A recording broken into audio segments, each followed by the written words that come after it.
Hai orang Purwakarta terupdate, apa kabar hari ini? Yuk simak berita terupdate hari ini, tonton selengkapnya. Warga Dusun 3, Desa Kiara Pedes, Kecamatan Kiara Pedes, Kabupaten Purwakarta, digegerkan oleh penemuan sesosok pria tewas bersimbah darah pada Sabtu malam, 10 Januari 2026. Korban ditemukan dengan luka serius di bagian wajah dan kepala, diduga akibat senjata tajam dan benda tumpul. Saat ditemukan, jasad korban tergeletak di depan bangunan bekas kandang ayam dan ditutupi terpal, di lokasi ujung kampung yang cukup jauh dari permukiman warga. Korban diketahui bernama Sumarna, 55 tahun, warga Kecamatan Cibatu, Kabupaten Purwakarta. Penemuan jasad bermula dari laporan warga yang mendengar keributan dan teriakan minta tolong saat aliran listrik padam sekitar pukul 6 sore. Laporan tersebut kemudian diteruskan ke aparat setempat dan pihak kepolisian. Mendapat laporan itu, Satreskrim Polres Purwakarta bersama Polsek Kiara Pedes langsung melakukan olah tempat kejadian perkara. Polisi memasang garis pembatas dan melakukan pemeriksaan menyeluruh di sekitar lokasi. Dari hasil awal, korban diduga meninggal dunia akibat kehabisan darah setelah mengalami sejumlah luka di tubuhnya. Penyelidikan intensif kemudian membuahkan hasil. Satreskrim Polres Purwakarta berhasil mengamankan pelaku dugaan pembunuhan berinisial JS, warga Desa Kiara Pedes. Pelaku ditangkap di rumahnya tanpa perlawanan pada Minggu, 11 Januari 2026, atau kurang dari 24 jam setelah kejadian. Kasus ini diungkap langsung oleh Kasat Reskrim Polres Purwakarta, AKP Uyun Saepul Uyun. Dari hasil penyelidikan, diketahui pelaku memiliki hubungan utang piutang dengan korban.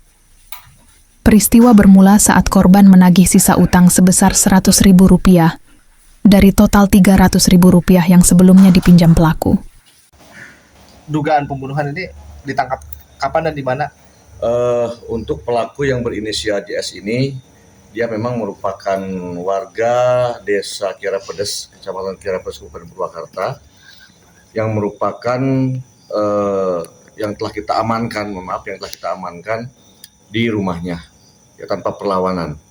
Di mana yang bersangkutan pelaku ini memang memiliki hutang ya kepada korban, ditagih, timbul ketidakcocokan komunikasi, tidak baiknya komunikasi, akhirnya berakibat kepada keributan kontak fisik antara korban dengan pelaku. Namun dari kontak fisik tersebut adanya senjata tajam yang berakibat ataupun menimbulkan adanya luka kepada korban hingga korban hilang nyawanya akibat kehabisan darah. Oke. Korban sendiri dengan pelaku teman mancing katanya Pak ya? Kalau hasil penyelidikan kami ya itu latar belakang terlalu jauh ke sana. Yang jelas kami adalah adanya menemukan hasil TKP olah TKP, adanya peristiwa dugaan tindak pidana yang kemudian adanya hubungan hukum antara korban dengan tersangka. Ya. Mengenai teman mancing, karena korban ini merupakan warga Purwakarta, ya, namun dia tinggal bersama dengan istri di Subang. Sedangkan pelaku dia tinggal di daerah Kiara Pedes dan berdekatan dengan TKP. Barang bukti yang diamankan apa aja Pak? Barang bukti yang kita amankan adalah sebilah golok ya, yang merupakan atau yang digunakan untuk melakukan perbuatan melawan hukum tersangka kepada korban, kemudian satu buah terpal untuk menutupi korban setelah korban meninggal dunia. Tadi disebutkan terkait utang piutang. Berapa sih nilai utang piutang?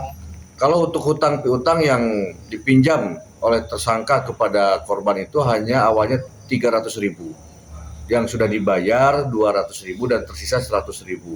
Nah pada saat korban melakukan penagihan utang kepada tersangka ini atau terduga pelaku ini belum menyanggupi ya, karena belum punya uang, akhirnya terjadi keributan dengan 100.000 yang belum bisa dibayar itu mengakibatkan terjadinya peristiwa ini.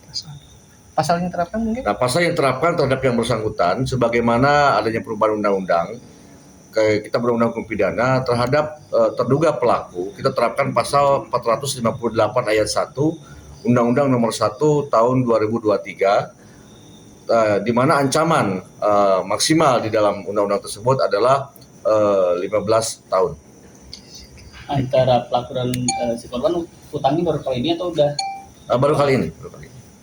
Untuk pelaku sendiri kesehariannya apa Pak? Kalau untuk pelaku sendiri kesehariannya memang kerja serabutan.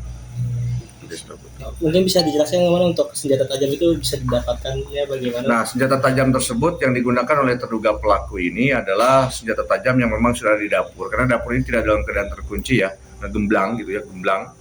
Nah, terlihat di situ diambil, kemudian digunakan untuk melakukan suatu perbuatan melawan hukum ini. Berarti spontanitas Bang untuk kalau melihat secara teori itu tidak spontanitas ya, karena ada jarak dari lokasi dengan objek barang tersebut itu butuh jarak yang lumayan agak jauh.